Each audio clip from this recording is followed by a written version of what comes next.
The next thing I know, I'd woken up the next morning to this lady who owned the hotel basically shaking me and being like, you have to get out, get out of my hostel, get out of my house. And I was like, whoa, like what's happened? And it turned out that like somewhere along the way, the card game had gone a bit south, and I'd like had this fight with the two guys that I was playing with, and like I'd beat them up, and then I walked into the bathroom and I smashed the mirror and smashed the toilet and just gone absolutely wild. Damn. And just like didn't have any recollection of it, and I was just filled with so much shame, and I had no idea that like any of that had happened. And so I just like got my stuff and I just like left. All right, here we go. Another adventure coming in hot. The following is the story of my friend Sam, told over a few conversations that I had with him while we rode a bikepacking route in the north of Thailand called the Lana Kingdom. The Lana Kingdom is a route that he himself created with the help of his local friend, Nu. And I thought that this would be the perfect place to give Sam the opportunity to tell his own story, because creating and riding this route really shows the amount of work that he has done on himself. Coconut ice cream. Sam is naturally a very good storyteller. Sitting down and listening to him speak is honestly an experience, and that's why in this video I want to keep these conversations as uncut as possible, just so that you can also have this experience of listening to him tell his own story in real time. Think of this as a cinematic podcast. I'm beautiful. You on a bike is just everything. I'm wonderful. On this adventure, we're also joined by our two new friends, James and Ali. I didn't know James and Ali before this trip, but as you'll see, adventuring by bike is the perfect place to create new friendships. Enjoy. Where I was quite poor to women, like I was a bit of a womanizer at certain points in my life, and I was hurt, so you know what they say, like hurt people, right? Yeah. For me, how my addictions manifest is that most people have like an on and an off switch, right? So like usually at some point of the night, you kind of get to maybe 6, 8, 10 beers and be like, I think I've probably had enough, you know what I mean? And then like that off switch, that balancing switch goes into play. Whereas me and a lot of addicts, we have an on and a more switch, right? Just a crank. Exactly. Dial, yeah. My personal belief around addictions is like, we stigmatize addiction as in like, you know, like a guy on the street who's drinking cider and is homeless, right? But I'm sorry, but that's just such a caricature. Like addiction comes in many different forms, in many different guises, and it comes in many different levels of severity. You know, I know people who drink 2 bottles of wine every night and they think because it's a fucking 1987 Beaujolais, it's like they're not addicted. They are, and that is a form of addiction. Okay, Absolutely. Not the same addiction as what I've experienced by hitting rock bottom and all of that sort of stuff, but that is the steps towards getting into that modality. It was less a sort of a time and more just a feeling of just like, yeah, you can keep going, why not? Like, why stop? It's exciting. Very exciting. Yeah. I had some really, I mean, I look back on it now with like a bit of a moment, but I had some fun experiences as a young man, and like, you know, and just doing mad shit, like, yeah. Is that weird to think of it all wrapped up? Because it's like the recognition of it being a problem then doesn't take away from how fun all of those experiences were at that time. I don't see it as a problem anymore. I used to, and I used to think like, for many, many years I battled mentally with the idea of like, you're an addict, so socially you're a failure, your mum thinks you're a failure, your friends think you're a failure, your brothers think you're a failure. And for many, many years, like probably the first 2 years of getting clean, I was like, everyone was telling me like, I'm so proud of you that you're sober, I'm so proud you've come through it, but internally I was still like, you know, I really was still kind of beating up on myself quite a lot. Now I've kind of renegotiated the way that I see addiction. Now I view it as not as a problem and not as a failure.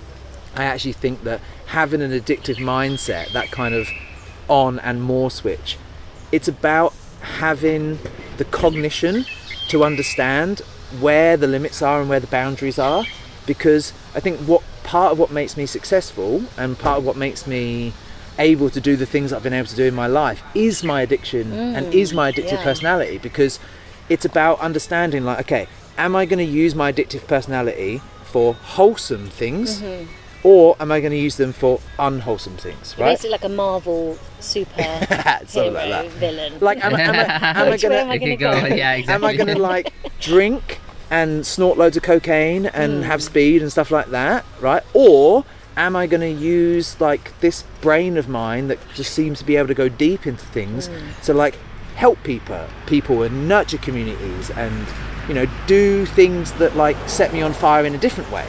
Because genuinely I get as much fulfillment and as much endorphin and like all the kind of rushes that I used to get from doing the stuff that I'm doing now as I did when I was drinking. So I think it's just renegotiating how I view what addiction is. Yeah, and seeing it as a blessing, not a curse, Yeah. that you have that in your character. Yeah. So the first part of this adventure is going to Pink's place, as you've seen before in previous videos. But this time we biked up, and it's the first stop on the Lana Kingdom. And of course, Sam is already in the kitchen helping the ladies. Did you have a moment before you had this change where you're like, okay, I need to change my life? Was it like one specific moment? I was in Japan and I'd just broken up with a girl, and I thought it'd be a good idea to just buy a bottle of Japanese whiskey, because I really liked whiskey at the time. And I don't really know what happened. I started playing cards with these guys in a hotel, and then like one thing led to another, and I drunk like the entire bottle on my own.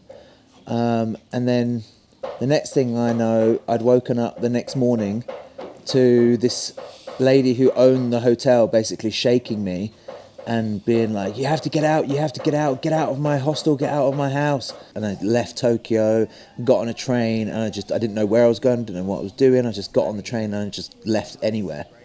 And then I just sort of like, that's when I was walking in Nara National Park, and I remember I was just like so low. And I remember thinking like, you can't keep going on like this. Like you have to make some serious changes.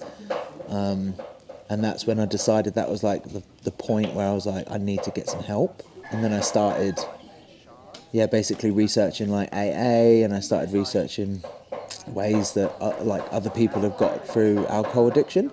Yeah. Yeah, so that was the big moment. But Look at you now. yeah. I mean, look, you did what you had in your head then. You're like, hey, I need to change. And you did. Yeah. Yeah. It's been a long road, but Yeah, fucking on the road. But look at you now. yeah, it's fun. Yeah, proud of you. Well done. Thank you. I'm glad that you did, because now we can be friends. For sure. Yeah. For sure. Seems like a lifetime ago, honestly. Yeah, right? Different person. Yeah, like very Different lifetime. This is how I know that change, no matter how hard it feels, like everyone is capable of change. Yeah. And that's how I know it, because I'm like, I look at my friendships now and I look at the connections I've got, and I look how good people are, like you and James and Ali and Becky and all the beautiful people I have in my life, and I'm just like, I wouldn't have those people before, because they simply probably wouldn't have liked me. Yeah. Because I was so different. And so now I'm just like, rough lesson, rough way to get here. Yeah, sure. But very grateful that I am here. Totally. Yeah. I mean, a compliment to you, right? Like, because you are the people that surround you, you know? And if you really love the people around you and they love you, you know, that speaks volumes as well. Like, for me, I think one of the biggest flags, let's say the green flags in someone is like, do they have close people around them? Yeah. You know? Do people actually love them, enjoy being around them, etc., etc., etc.? And if they do, then that's a big indicator. Yeah. Yeah. Yeah, I never thought of it like that, Yeah. but that's actually really true. Yeah. Which is, I think this is also why it's so nice coming to see you also in Thailand. Yeah. Because then my love for you also grows because of that as well. You know, seeing the life that you have here. Yeah.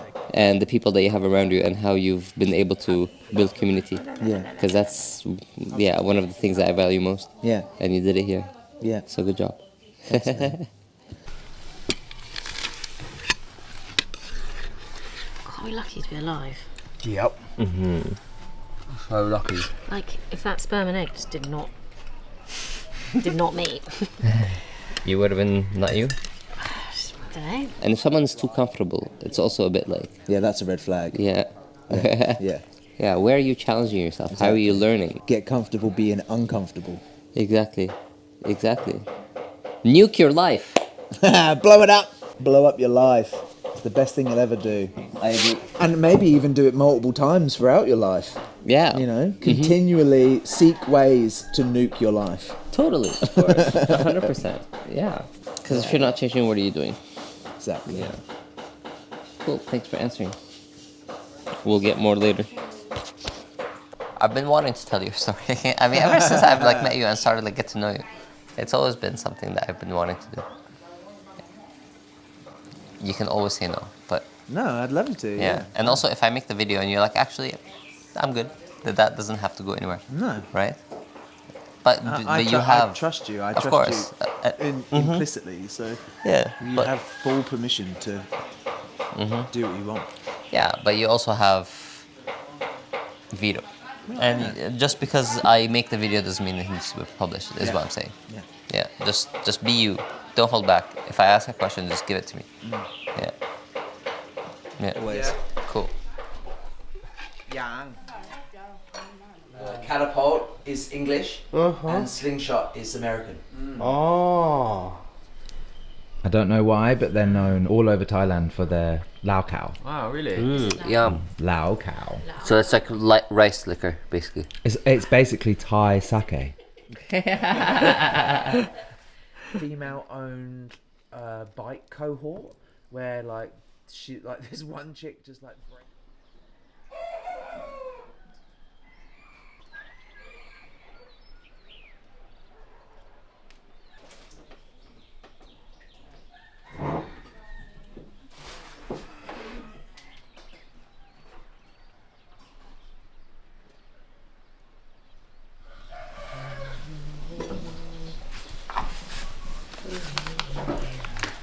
They take maybe, I don't know if you have, maybe you know this word, you know sabbatical? Sabbatical. Oh, Wow. yeah. The white pepper with this is amazing. White pepper is an essential part. And then these are banana spring rolls. Yeah. Try me. 3, 2, 1.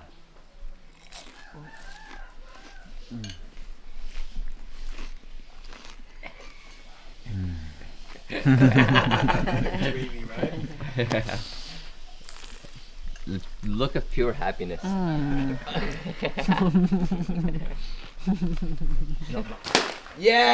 Yeah! Yeah! Nice one, dude. Perfect. We can edit that as if it was the first go. Exactly. Do you put your... Oh shit, he Yeah, look at that. Personalised. Wow. Love you. You're gonna say it one day. You're gonna say love you too one day. I can feel it. One day you're gonna say it. Say it. Love you. It's the first time ever he said it. Ever. Cute. So you talk about renegotiating a lot. Yep. What do you mean by that? Because renegotiating means that there's like a conversation that you're having with someone or something Or yourself. or yourself. Yeah. Like a conversation with maybe like a past self. I don't know, I think I use renegotiation a lot because sometimes it's you kind of like create a story in your head that feels very binary and you're like, this thing is either good or bad, or I was good or bad, and this part of me is good or bad, you know? And I think that sometimes it's really important to not be binary and actually like give yourself time to go and renegotiate how you think about yourself and past things that have happened to you, because it's only through renegotiation that you get to actually have some sense of closure and move on and forgive yourself, or at least in my sense, you know, like I felt like I had a lot of stuff that I needed to forgive myself for ways that I've treated other people and ways that I've treated myself and the narratives, stories that I've told myself in my past. And so yeah, I think to heal we need to renegotiate our view of ourselves. What are the tools that let you renegotiate with yourself? Because it's not really an easy thing to do, right? No, I mean, because unlearning is also like a big one, right? Like it's kind of like, yeah, like renegotiating is like a bit of like unlearning. yeah, Right. Unlearning is really important. I think what I've learned in the kind of lessons that life's taught me is that a lot of people think that learning is about the acquisition of new knowledge, but actually what I've discovered is it's about unlocking what you already know. And like it's not about necessarily learning new things and constantly being, you know, learning. Sure, there's a bit of that, but actually it's also really important to kind of just get out of your own way, because I'm convinced that you already know exactly what you need to know in this life, and it's just stored somewhere. It's just somewhere that you can't access. Yeah. And it's only by just trusting yourself and having those conversations with yourself of like, okay, like if it doesn't kill me, then we can get through it, you know, like, and sure, things are going to be hard, and sure, you know, days are going to feel awful, but in the inverse of that, there's also going to be days that are beautiful and magical and make you feel more alive than anything in the world. And I think it's about both embracing the beauty and the sadness, you know, the light and the dark, because otherwise, if we don't, and we only seek the kind of the light, then it's actually not real life. So it's past midday now and it's hot.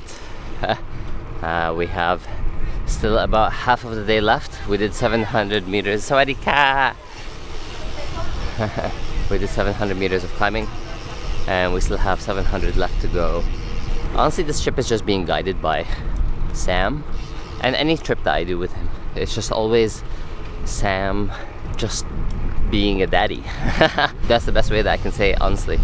He's just someone who takes care of the people around him. You know, like he cooks for us, he repairs our bikes, he guides us through these journeys and tells us what we're seeing, what to expect. Yeah, it's such a good quality. It really shows how much he cares. And that's why I love adventuring with him. Especially with a route like this, it adds to it because he was part of basically conceptualizing it and creating it. Yeah. Can you give me a specific example of something that you already knew Yep. that you just needed to, like, let's say, find within you in this way? I think I already knew that I was a good person, and I think that I knew that I deserve love and that I deserve to be with someone that cares me and loves me and gets me unconditionally. But for whatever reason, I just wasn't really allowing myself to get there. And I say it all the time, but like, hurt people hurt. And for the longest time, I was really hurt. And I used that as, I guess, as a bit of a guise, a bit of a kind of a get out of jail free card to hurt other people. But I knew, I was very cognizant of the thing. I knew that I didn't want to hurt people. I knew that it wasn't me. But yet I sort of carried on doing it. And so, yeah, it was through meditation and through the practices that I've had with ayahuasca, it's enabled me to kind of renegotiate that side of myself and actually go like, oh, like, why are you pretending, like, deal with the hurt, you know, and stop pretending that you want to hurt people and actually just be the person that you know that you are. And as soon as I started to do that, life changed exponentially for me. You know, I met the person that I've now intend to be with for the rest of my life, if that's something that happens, and I'm happy, you know. I'm alcohol free, I'm happy, love life. Look at this, look at what we've done today. Very fucking cool. bloody fucking excellent. It was a great day. So we could probably just like nix off coffee in the morning, wake up, just go and have a like cafe coffee when Nope. we get there. Nope. Not an option. You can go to town, come back and get me the coffee, and then I'll go. Takeaway coffee. Yeah. A little rack on the front with 4 coffees. Yeah, come on, Daddy Sam. Oh, come on, Daddy Sam. Come on. But ayahuasca played a really big part in that transformation for you, or like the renegotiation. Ayahuasca completely saved my life. Can you talk a bit more about that? I genuinely think if it wasn't for finding ayahuasca, I'm not sure if I'd still be here, because I'd already hit rock bottom, and I'd attempted suicide and failed, and thankfully, and yeah, it was bad. It was a dark time in my life, and I genuinely just felt like I didn't have anything else to lose, and I was like, you know what, going into it, I wasn't a very kind of like spiritual person. I didn't really understand too much. I'd done a lot of research because I'm fundamentally a geek, and done a lot of research and read a lot of books and spoken to a lot of people, and it took me a solid like 7 or 8 months to decide whether or not I actually wanted to do the journey, because I never took it for granted. I never sort of thought like, oh yeah, whatever, just it's not really an important thing. I really did respect it as much as needed.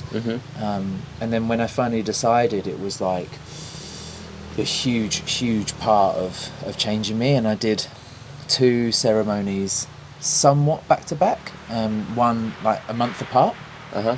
And yeah, the first ceremony was just full of joy and full of happiness, and I don't know, I feel like maybe it was preparing me and getting me ready for what was about to come. And then yeah, the second journey was very intense, very hard, and yeah, I basically had to renegotiate. I had to basically meet everyone who I'd hurt as a result of my drinking, and basically see what my words or my actions did to them, but then also what it did to them and how they progressed through their life. So how they then went on to treat other people, how they then viewed themselves, how they then spoke to and treated other human beings or themselves. And it's hard, like very hard. And yeah, I'd kind of get to one end of the situation and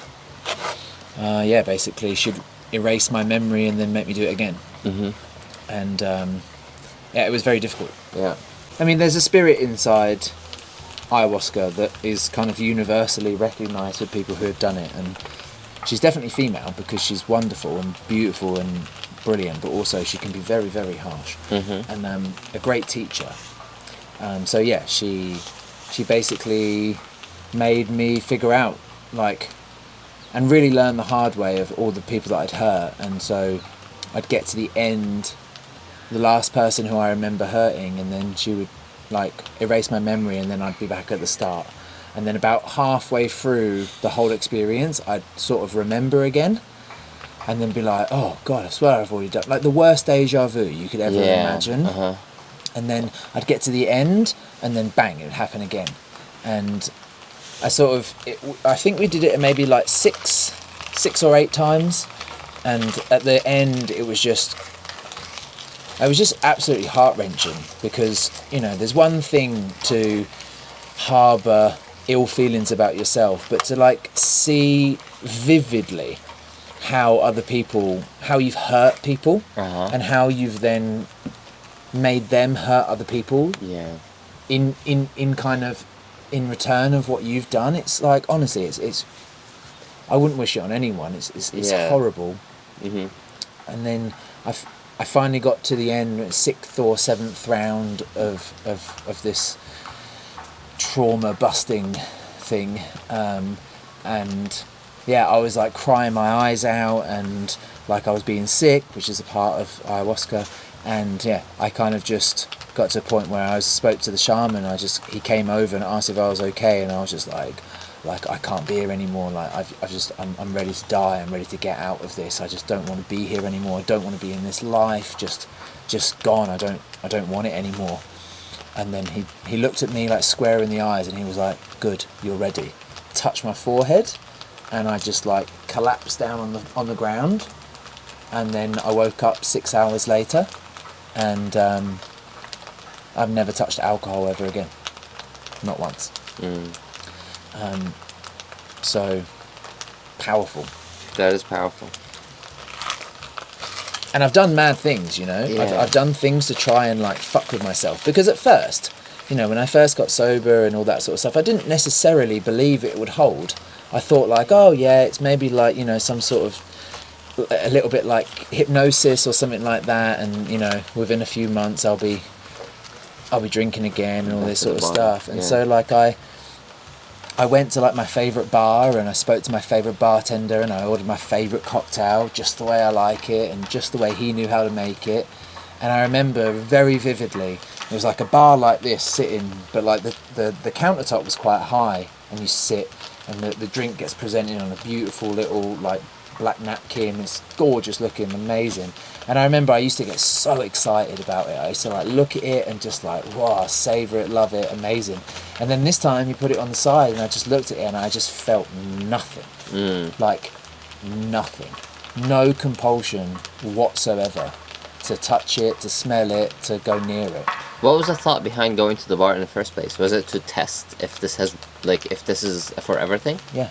Well, not necessarily a forever thing, because how do you know? But like, I just thought like, oh, I don't want alcohol. It was the first time in like years where I hadn't woken up and drunk whiskey for breakfast. Yeah. You know, and I was like, oh, I don't want it. But then I just thought, I was like, this can't be real. Like, this can't be.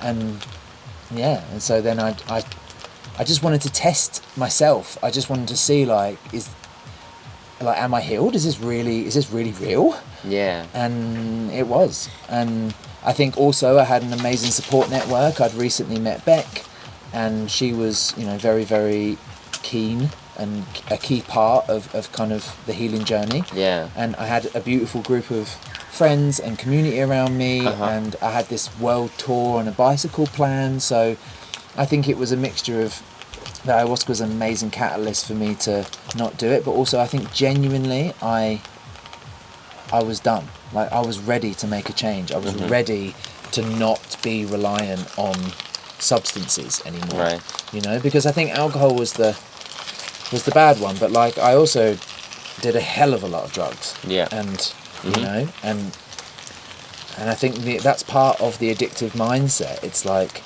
you know, anything that makes you feel good, Yeah. you can really get after. So I think even today, like, I have to be very mindful of the things that make me feel good. You know, it's not as easy as for me to just be like, oh yeah, that makes me feel good, I'll do it every day.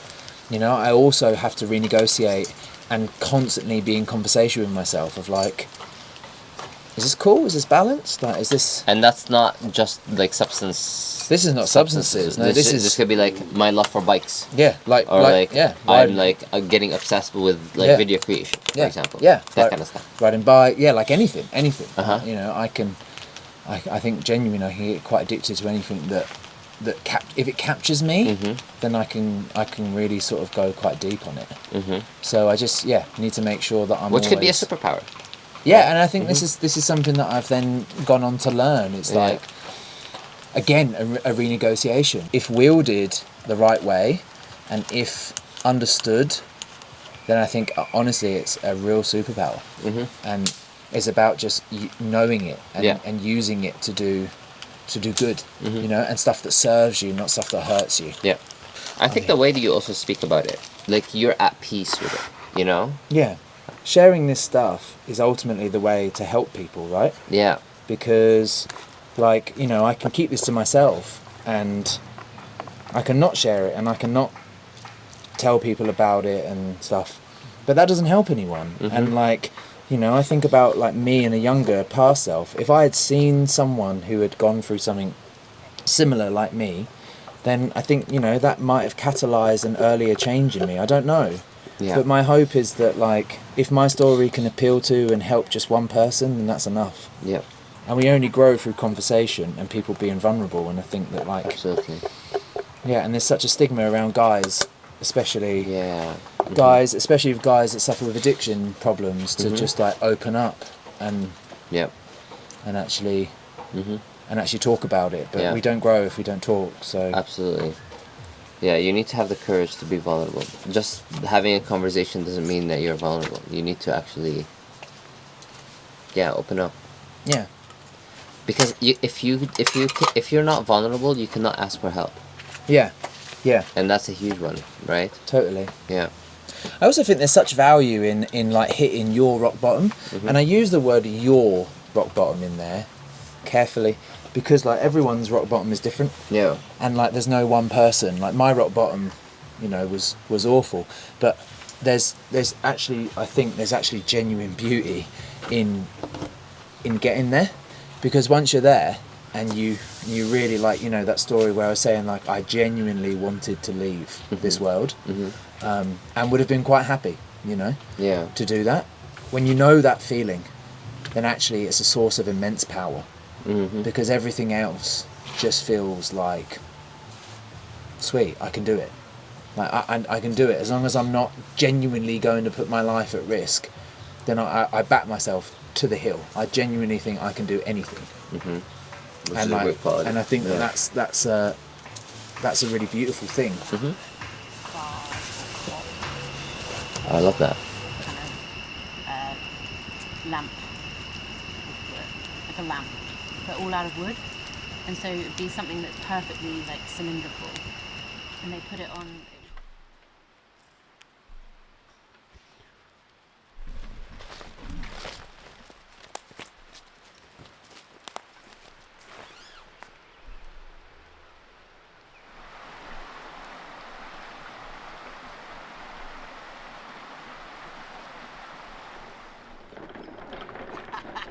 It's so sketchy. So you've decided that you needed to change. You did the ayahuasca stuff, Yeah, and then what? What happened? Then you're like, okay, cool. I've stopped drinking. yeah. Then what? Well, And how does the bike tie into that? So prior to the first ayahuasca journey, when I sort of was coming around to the idea that I actually had a problem, I remembered in times of hardship that I basically found a lot of relief in exercise.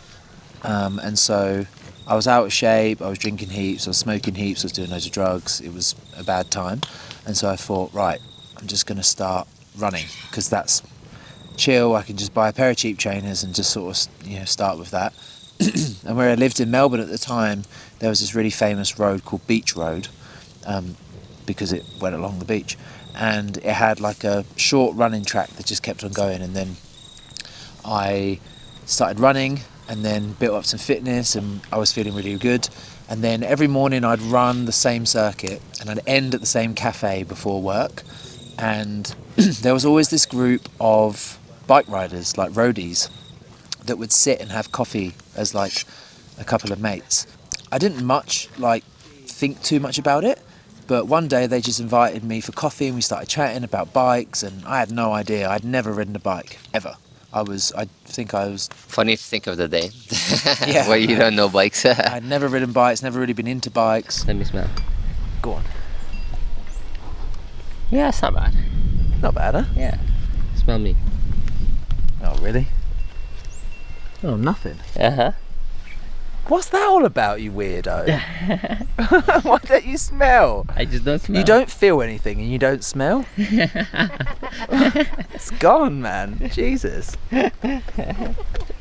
Literally, you smell like, that smells like freshly out the wash. Yeah. Have you been wearing it to ride in? This I've ridden it to ride in every single day. Seriously? Seriously. And we're both wearing merino. Yeah. That is unbelievable. They were just really lovely, and like I was really attracted to not only the sort of exercise but also the sense of community. Like just four guys hanging out every morning, talking, sharing life together, and I was like, wow, I think that's what I need It just sort of hit me a little bit like a brick wall, and I was like, oh, like I live in Melbourne, I'm new here, and I've got all these transient friends that sort of keep coming and going. I didn't really have a foundation of a community, so I just straight away I was like, could I come for a ride with you, like one time? And they were like, yeah, absolutely. Do you have a bike? And I was like, no. And they were like, oh, you can borrow Dave's bike. And I was like, oh, brilliant. So I went round to Dave's house and picked up his old like road bike from the early 2000s, and it was great. It was it like didn't fit me. It was awful. And then we went out on a ride. And I think we rode like 60k, and I just felt alive. I just felt absolutely incredible. So where are we going? We're heading up about 1,250, 1,300 meters up to a place called Doi Dam. And Doi Dam is an amazing spot for seeing cloud inversion. Yeah, we're going to camp at the top, beautiful viewpoint, and you can also see the Thai-Myanmar border. Beautiful vibes all round. Yeah. And I remember, like, it just, it sounds really silly, but it just like woke something up inside of me, and I was just like, wow, I need this. And it was crazy because I just felt straight away, I was like, I know that this is going to be a part of both my healing and also both my life. And it was such a powerful feeling. I've never felt like that about a kind of a sport or anything like that before. So it was major. And then basically from there the bike sort of became a part of my life, and then the first ayahuasca ceremony happened, and then at the end of the second ayahuasca ceremony, on the final day, we practice with a different type of psychedelic called San Pedro, and I got some very clear messages from San Pedro about what I needed to do. And basically I'd never really travelled apart from a little bit from the UK over to Europe and bits of that, and then one big journey over to Australia where I was basically just running away. And I knew that I wanted to travel. I had some money and savings, and I just found the bike, and it just all joined up. It was just like, well, why don't you just cycle back to the UK? And then straight away it was like, oh, yeah, that's what I'm going to do. Yeah. How steep was that last section? That's so fucking steep. I know. Bruh. You're like, oh, this is lovely, this is so nice. Yeah. Like, And I mean, you know, we've been friends for a number of years now. You know me, like when I get something in my head, when I decide I'm going to do something, that's it. There's literally no stopping me. I like that. So within like 3 weeks, within like 2 or 3 weeks, I like moved out of my house, subletted my apartment, sold my road bike, bought a touring bike, bought all the gear, learned how to camp. I had no idea what I was doing in camping. No idea. Never camped really in my life. I just dialed it in real fast and just learned. And then from there, I knew that I needed a bit of practice. So I raised some money for some indigenous cultures and some kids in Australia whilst I rode, I think it was about 2,500 kilometres around. Just raised some money because I knew people that had like a bunch of cash, so they just basically sponsored me to do it, and it was really nice. And then from there I decided that was it. And then I met Beck, and I'd decided that I was going, and that nothing could stop me. And then Becky came along and presented a beautiful problem. Everything's trying to kill you. where I we were hanging out in that period between my first and my second ayahuasca ceremony, and she really understood what I was going through and understood me. And then basically when it was time for me to leave, or just before, I just sort of gave her an ultimatum and said, look, you can either come with me and I'll build you a bike, or we can kind of go our separate ways. And this could have been amazing, I'm sure, but I have to go and do this thing for myself. And she got it. She was like, yeah, all right, cool. I'm in. Great. I need to save some money. I'll meet you in Ho Chi Minh City. Cool. And then basically I've never really looked back. Got clean, carried on riding, and just sort of never really stopped riding. I mean, that's the thing about like days like this, and just like on the bike in general, is that like, you know, you can do it. Yeah. It just doesn't matter. It'll take you maybe longer pushing up a hill or something like that. But like in the morning, you know, I was just like, maybe I won't make it. There was never that, you know? No. It was just always like, yeah, okay, I'll make it eventually. Yeah. As long as you get up the hill. And I think that's also a good metaphor for life in general. You'll get up the hill. You will get up the hill. At some point or another. Just take your time. Don't rush into it. Just because you can't do it in 5 minutes, that doesn't mean that you can't do it. Life's changed. We've gone in different directions, and like I never thought I'd be doing photography. I never thought I'd be writing. I never thought people would pay me to make videos and shoot photos and write stories about the stuff that I was doing. I never But that's the beauty of ever life, thought isn't I it? would do that. You never really know. I just like, the unknown is just such a beautiful thing. Exactly. Yeah. Yeah, don't be afraid of it. It Be really like is, yeah. intrigued by it. Yeah. Yeah. It just shown me the last 5-6 years on the bike has just shown me that like actually not having a plan is beautiful. Mm-hmm. Like it's good to have a North Star, right? It's good to have like a general idea of where you want to go. Otherwise things can get a little bit too loose. Yeah. But the rigidity of having a plan sometimes actually just robs the spontaneity of the moment.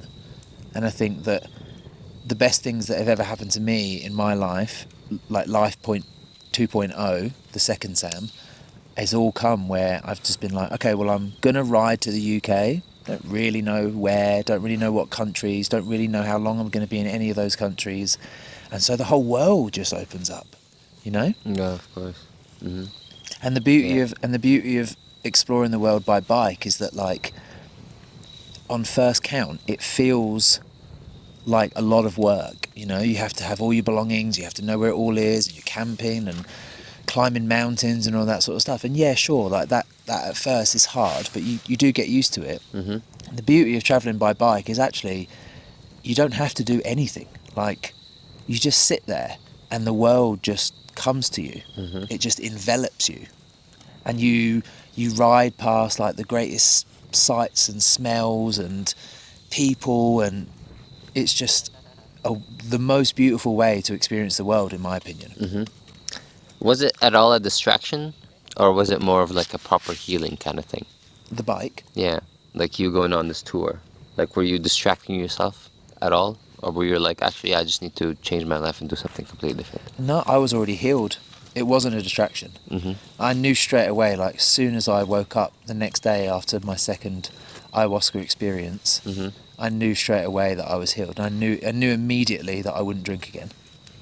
Just like, Great. I don't know if you've ever had it, like just this strong sense of knowing, Yeah. you know? Like, and maybe the only other time I'd experienced it is like, you know, when you finally break up with someone who maybe, you know, you've had quite a toxic relationship with, and Mm-hmm. you've tried and they've tried, and for whatever reason and then all of a sudden you just have that moment where you're like, this is the right decision. Yeah. Like, and you're just so certain of it. Mm-hmm. Yeah, it was kind of like that.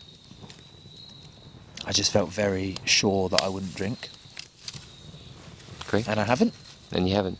6 years, February 3rd. So in a few days' time. Coming up. In a few days, Wow. yeah. Oh shit, that's the day Yeah. I leave. Yeah. Yeah, the day you leave. Damn, Oh, wow. if I knew I would have. I would have bought you a whiskey. Imagine. Just be like, it's been 6 years, you're ready for this. Yeah, you're ready. Some people ask me that sometimes. They say, like, do you reckon you'll ever sort of like try and moderate, you know, and like maybe start with like, you know, just having like a beer here or like one gin and tonic and now that sort of stuff. And I don't think I will. I don't think I could, Yeah. to be honest. But And also you don't want to. yeah, that's the thing. Yeah. I actually don't want to. I have no desire. You're not missing out much. Yeah. Yeah. Yeah, I do envy some people that do have that moderative switch, you know, that sometimes can just be like Becky's wonderful example of it. She doesn't really drink anymore since being with me, but Mm-hmm. she'll sometimes have like a glass of wine or like one beer with dinner or something like that, and then she's just no desire to do to have any more. Yeah. And it's just like, oh, I wonder what that feels like. But like, just genuinely don't know. Yeah. Sometimes I think it might be nice to be able to be like, Mm-hmm. to just have a beer and then that just genuinely be enough, Yeah. you know? Yeah, but I mean, if that's the price to pay to be clean and to, you know, be where you are now, I think that's not a heavy price, no? Of just like not knowing this. Like, I think you're Yeah. okay with that. Yeah. Yeah. Yeah, I mean, we all have our demons, and it's better to make your demons your best friend than to run away from them for the rest of your life. Yeah. Absolutely. So, be aware of them and know them, and then, you know, give them Yeah. a cuddle from time to time. Just, you know, I love that. Know what they like, and then just don't feed them too much. You know, Great. I because love they're that. hungry buggers. Yeah. Great. Thank you for sharing. Nice. Asking.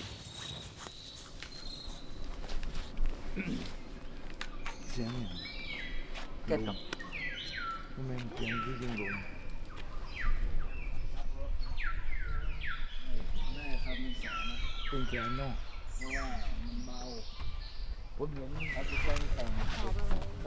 Pressure on the earth, and which forces the water vapor to form into clouds, and the clouds seek the lowest part, which is obviously the valley floor. So that's how you get the inversion. Beck is a lucky girl. An army marches on its belly. So do bikepacking friends.